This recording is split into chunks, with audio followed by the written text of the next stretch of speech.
There's a massive problem with educational content for junglers on YouTube. The problem started when most channels, including ours, would simply analyze other pro junglers to try and teach you how to carry. But this content had an obvious issue. You're not playing with other challenger players who actually listen to pings, understand what to do with priority, rotate to dragon, and follow up on ganks. So content pivoted the opposite way. Challenger players, including myself, these days we go smurf in low elo to show you how to carry. Typically you'll hear stuff like just full clear, play for yourself, take every kill, and so on. But this of course runs into yet another problem. A challenger player prioritizing gold on themselves will win every game because they just have insane mechanics. If you go try the advice, it's often going to feel like you're just farming camps, getting out ganked, and losing every objective. The advice basically boils down to just 1v9 bro. So here's what I'm going to give you in this video. Actual practical advice that genuinely works. I've developed a super simple 3-step process for improving faster as a jungler. And to prove it, we took one of our World of Warcraft players, someone who hadn't played a single game of rank before this year, and we brought him into the League of Legends team. We basically said, hey, we're going to coach you until you hit Diamond. His name is Zot, and most importantly, he is like most of you watching this video. He has a full-time job at Skillcap working on the back-end type of things. He has a wife, and on top of that, a RuneScape addiction. He's always telling me about some AFK farm he's doing or whatever. The point is, League isn't his entire life, and it doesn't have to be yours either, and we didn't have him take any shortcuts either. When coaching students, challengers always tell them, just play Diana, Amumu, Nocturne, or Fiddlesticks. The reason why these champions are recommended is because all you do is AFK full clear, make a play when your ultimate is up, then go back to full clearing. And to be fair, it works. But we didn't want to teach that. We made Zot play a variety of junglers, including Jarvan, Viego, and Lee Sin. Champions where if you AFK farm, you will lose. I will say though, he was a bit of a meta abuser picking Zed towards the end of the climb, but as you can see, he hit Diamond playing a pretty decent variety of junglers. Our goal is to make sure that no matter what you prefer to play, our advice will help you, and we made sure to document every single coaching moment at Skillcapped if you actually want to follow along and improve. But for now, let's start with our very first lesson, and it's the most important one. After watching and coaching low elo for years, my biggest takeaway is that most of the gameplay just feels sluggish. When I watch a low elo game, I feel like I'm almost not even watching League of Legends. Everyone is moving in slow motion.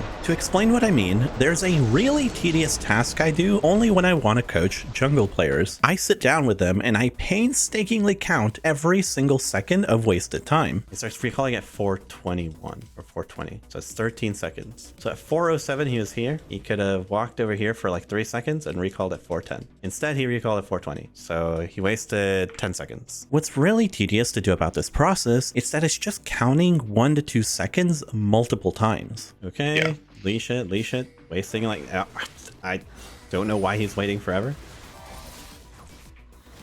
So we'll knock off another 2 seconds there. Yep. Q. Nice. Okay, he should just already be moving. Should be finishing the camp like over here. So screw it. 3 seconds. Obviously, this is never going to be a 100% accurate representation of how much time is being wasted, but it's a close enough estimation for the point we're making here. And luckily for me, Zot was getting into it as well. You also have to add a couple of seconds because you didn't use his Q from base, right? Oh, dang, okay. After 20 minutes, I felt like the point was made, and I want you to take a wild guess. From the start of the game until the 20-minute mark, how much total time do you think we added up that Nocturne wasted? In just 20 minutes, this jungler had wasted 250 seconds or a little over 4 minutes of game time. And to be precise, we started counting at 1:30 when camp spawned, so less than 20 minutes. This isn't a one-of occurrence either. Every single time I've done this in the past, the result is always around 4 to 5 minutes. Think about that. The average gold elo jungler is effectively doing nothing for around 20 to 25% of the game. That is so many ganks, objectives, recall timers, scuttle crabs, and more just wasted, and it's all because you're playing slow. You may as well just be standing in the fountain mindlessly scrolling through your phone for a huge portion of the game. Now you may think this doesn't apply to you. There's no way you're that slow or time inefficient, right? But a harsh truth is that if you weren't, you wouldn't be in that elo in the first place. But that's actually good news for you though, and that's how I got Zot to power through the early ranks so quickly. Being more efficient with your time is such a simple thing to fix that will give you far better results than almost anything else you can work on. To be fair to low elo junglers, I have noticed that there's one way that they almost always try to be more efficient in, and that's in their initial clear. I guarantee 99% of you at some point have looked up your specific champion starting clear on YouTube, and this is a great start. In fact, if you've mastered your first clear, you have an overwhelming advantage over everyone else at the start of the game. The reason this is so impactful is if you think about it, let's say both junglers decide to path to top lane at the beginning of the match, like in this game from Zot. I taught him the importance of these early clears, that if you're there just a little bit earlier, you might be able to get the gank off before the enemy jungler is even able to help. Then your top laner is happy with you and probably helps you at the scuttle fight. Just from learning how to clear a little bit faster in the early game, Zot has already guaranteed himself a massive lead this game. And that's why we always keep a course with the updated world record clears for every meta jungler, so you always have this advantage. But I feel like that's where most of the efficiency for low elo junglers ends, and this is a problem. Let's say you got a lead like the one we just mentioned. I want you to think about time efficiency like this. If being time efficient let you get a gank off that you normally wouldn't have, you got gold, which turns into more items, which means you're stronger. Your time now has more value. The stronger your champion is, the more value your time has. What this means is that being efficient with your time is even more important, which will get you bigger leads, which then makes your time more valuable again, which then turns, and you kind of get the point. Time efficiency is so important. I want you to watch this clip from a rank 1 jungler. He doesn't know what to buy and kind of messes around in the shop for a bit, and he physically cringed at wasting like 3 seconds.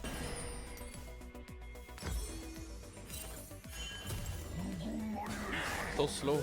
Now, before I lose you, don't think you need to sweat out of your mind every game to win. Remember how I said you're likely wasting 4 to 5 minutes every game? That's by challenger standards. All you need to do is save maybe around 2 minutes compared to other junglers in your elo, and you would improve dramatically. Just by doing that alone, you would likely increase your elo by an entire rank. This is what I drilled into Zot constantly. In every single VOD review and live coaching session, I was always calling him out when he was slow and telling him ways to fix it. Being faster is by far the most important thing you can work on, and it's why it was our very first lesson, and it was relevant all the way until he got diamond. Now, where the biggest time sink is for most players is simply in how they kill the jungle, not just on your initial clear. It's very odd that I feel like I see a lot of low elo junglers care about their opening route, but they just stop caring after that entirely. For example, I don't think I almost ever see junglers play with a camp's patience in low elo, even though that is a huge time saver. To be fair, I do understand that it can be very stressful to kill a camp at its max patience. When you drag a camp out of its leash range, that bar looks like it starts dropping really fast, and there is nothing worse than having a camp reset, especially in a ranked game. But if you didn't know, a camp's patient bar lasts a total of 4 seconds, and 4 seconds is a really long time. In fact, a really simple tip that will immediately speed up your clear is the following. If a camp is low enough to where an AoE ability would kill it, and it has a 4-second cooldown remaining, you can just move on to the next camp. Your spell is guaranteed to be up before its patience runs out, letting you speed up your clear significantly. To put into perspective how useful that is, think about how often you cycle your jungle every game. That tip alone might save you around 15 seconds or so per clear. So in just 4 cycles of clearing your camps, you've saved an entire minute of game time from that single tip. That's 1 or 2 extra ganks, maybe an objective you had time to solo. You could play the exact same way, change nothing about your decision making, and you'd already be a much better player. That's why I personally believe our Ultimate Jungle Clear course is the best source of information on the internet to help you immediately improve at jungling. It teaches you, start to finish, all the little concepts that challengers use to speed up their clears. Not only that, but it even shows you how to combine all those concepts, making your clear so much faster than everyone else in your elo. That's on top of our world's record course that we have for every meta jungler I mentioned earlier. And of course, the main dish here, the entire journey of how I coach Zot to diamond. There, you'll be able to explore just how easily Zot achieved his goal by following super simple and practical advice that anyone can use to succeed in solo queue. You'll see he really is just winning games by doing the simplest things possible that I'm going to teach in the rest of this video. And while that's already a ton of content to help you improve, you'll also get access to another 5-chapter course that teaches you every little other fundamental I may have missed when coaching Zot. If If you want to learn everything there is to learn about jungling, those 5 chapters are amazing and our subscribers love them for good reason. Best of all, it's all backed by our rank up guarantee. If you don't rank up while actively using skill cap, you just get your money back. That's how confident we are that we have the best jungling courses on the internet. So make sure to use the discount link below after this video to sign up. Alright, now that we've sped up our clear, I'm going to give you a few rules that I force Zot to follow every single game. A couple of things first though. These rules are mostly here to make sure you don't ever dilly-dally around in the jungle. I just spent a while ranting about how wasting time is bad. The biggest problem junglers face is that it's a role where there's so much to do that it is very easy to get baited around by your team, spam pinging you, or you see a juicy gank that you want to go for, and so on. Basically, these rules are here to keep you grounded. You don't know what to do? Just follow the rules. Secondly, these are things you've probably heard of before if you watch educational jungle videos, but these rules will not win you a game of League of Legends. We'll cover the rules first, but I will make sure to perfectly guide you so that you know how to break them and take over games consistently. Rule number 1, the thing every jungle coach will repeat 1,000 times, just full clear before you do anything. It's straightforward. You can divide your time into 2 sections, clear time and free time. While your camps are up, it's clear time. Just kill the camps and get gold and experience. Then you'll have free time to do whatever you want. Gank, do an objective, base, doesn't really matter. Just depends on the game, of course. But keep in mind that free time ends when your camps respawn, so you go back to clearing. A quick note is that if you've tried full clearing before and it feels bad to do, keep in mind that you will have way more free time if you follow our first lesson to clear faster. This is why full clearing looks so OP when challengers do it in low elo, because they breeze through the jungle and they have so much time to impact the map. Also, it is super important that you do not gank during your clear time, unless the gank has an 80% chance or higher of working. So if you see bot lane pinging assistance, but it doesn't really seem like you're gonna get a kill, you do not go. Keep clearing your jungle. It is very simple and straightforward. Clear time is clear time, unless there is something absolutely crazy going on. Rule number 2, be at your camps as they respawn. I'm sure you've all heard of the 420 timer by now, which is when your first camp respawns after your initial clear. Ideally, what you want to do is end your free time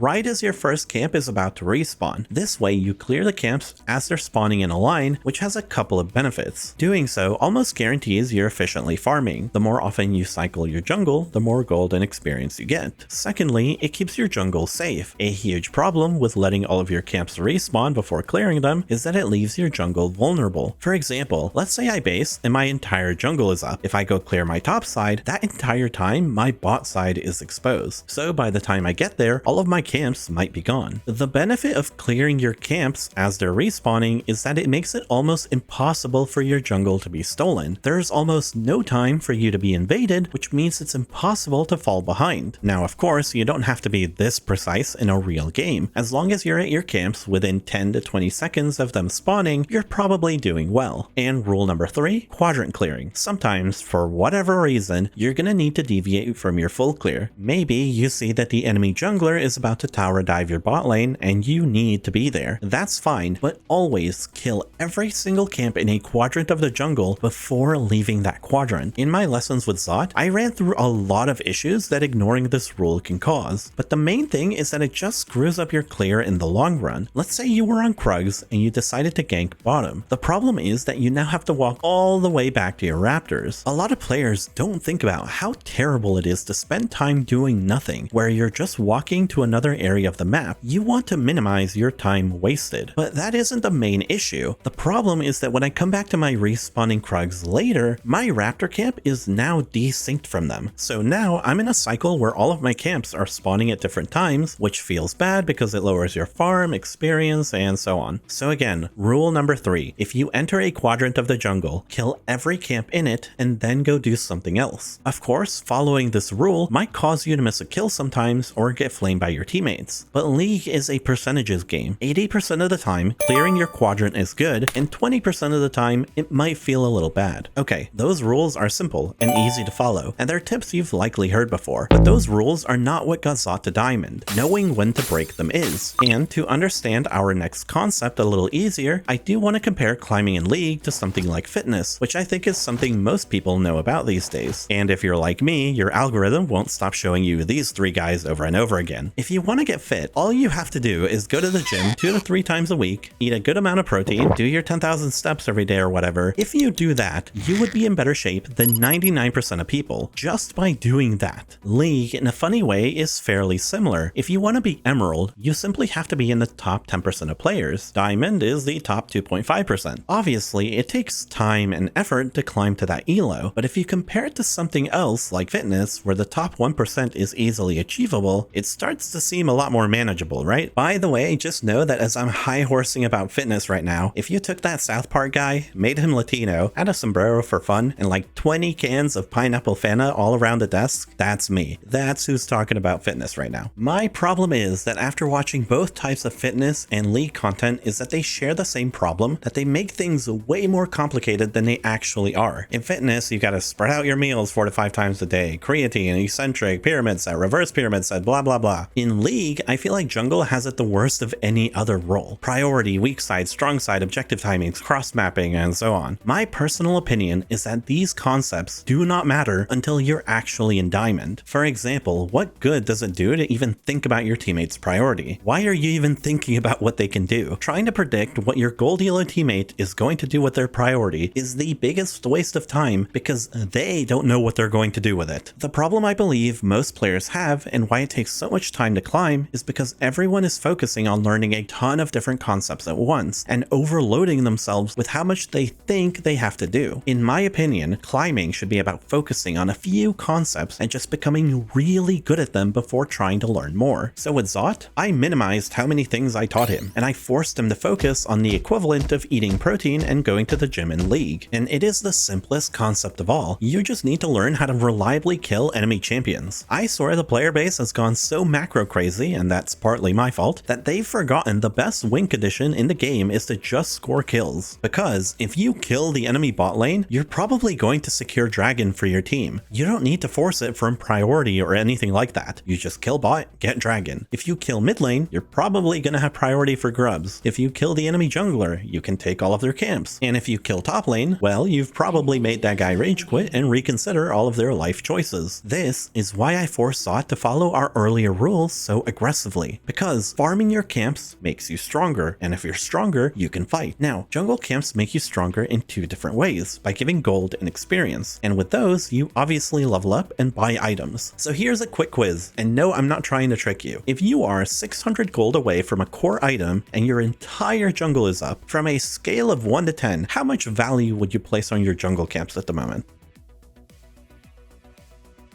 I would have taken any answer 8 and up. Your camps give you guaranteed resources, and by doing them, you would level up, get enough gold for your item, and power spike really hard. Okay, how about this? Let's say I'm walking out of base, and all of my camps are up. I just bought my core item though. I'm basically at 0 gold left, and I'm 0% into my next level. Again, 1 to 10. How valuable are my camps right now?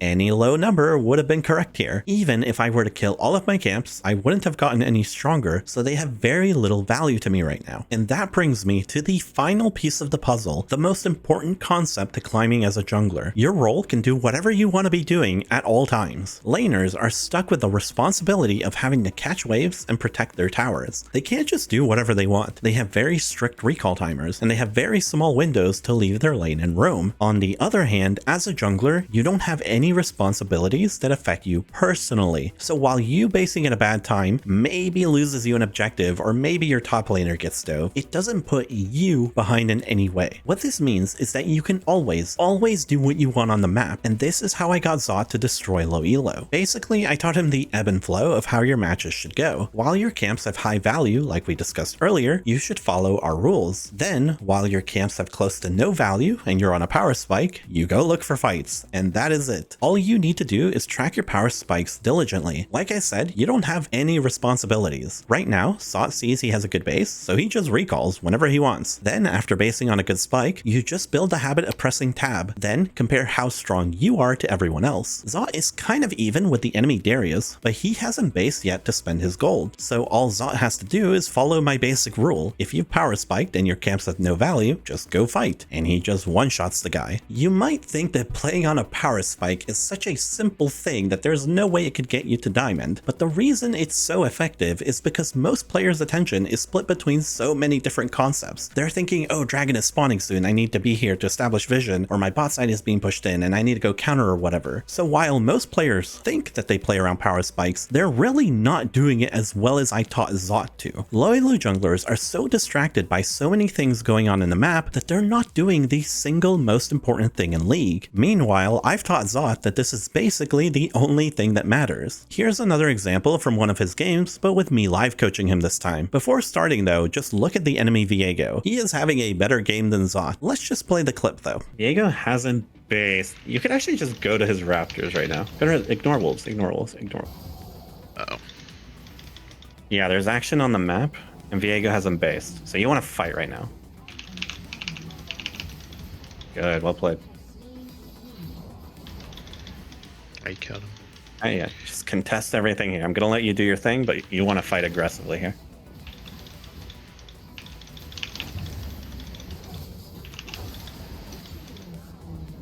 Nice. Think about his red. Got it. You're stronger. I tried to kick him into that guy. Now. Would have been stylish though.